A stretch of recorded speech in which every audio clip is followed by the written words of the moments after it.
go home? Can I get a hell no?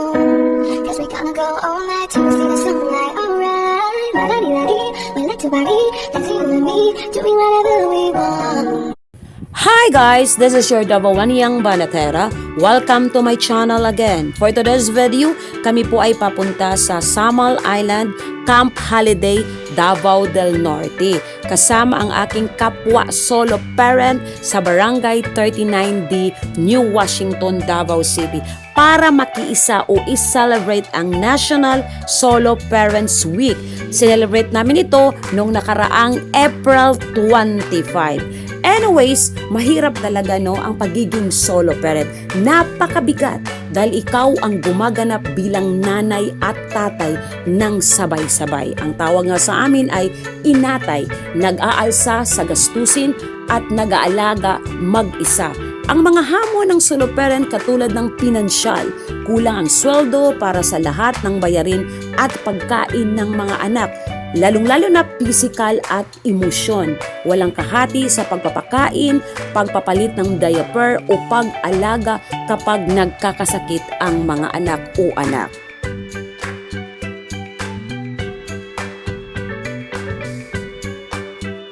Kaya nagpapasalamat kami sa gobyerno dahil nakita na nila ang kahalagahan ng mga solo parent.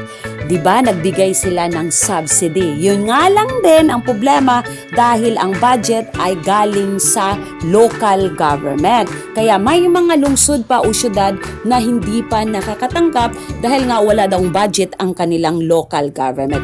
Maraming salamat po sa aming mga local leader sa pangunguna ng mga Duterte dahil hindi nila pinababayaan ang sektor ng mga solo parent. Kaya naman kami dito sa Davao, 3 taon na kaming nakakatanggap ng subsidy.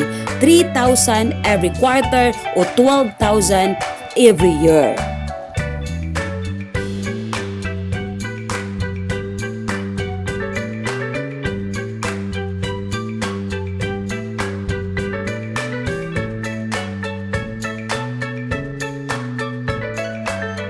Siyempre, meron din itong requirements para qualified kang makaabil sa subsidy. Kung sino man yung interesado, siyempre huwag mahiyang magtanong, punta kayo mismo sa inyong barangay para itanong regarding sa subsidy para sa solo parent.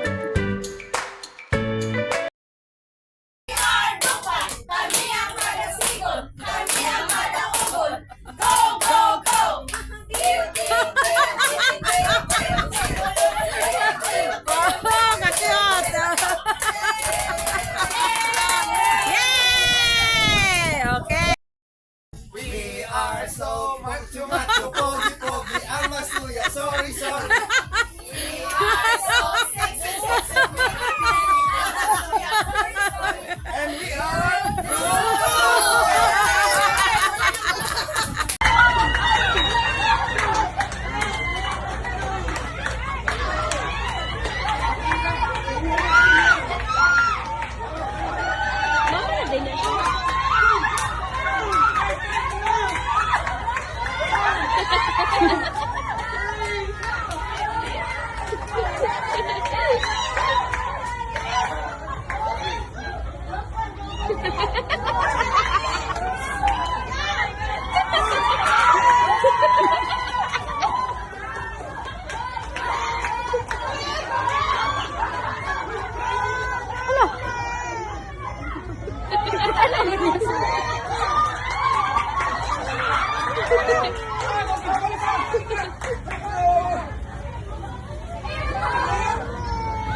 Kita sa aming tawa, sa aming muka ang sobrang kasayahan sa ginanap na activities.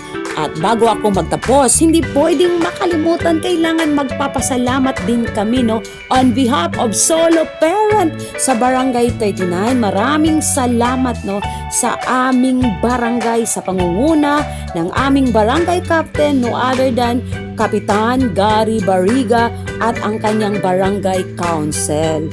Thank you, Kap, sa pagsuporta sa sektor ng Solo Parent.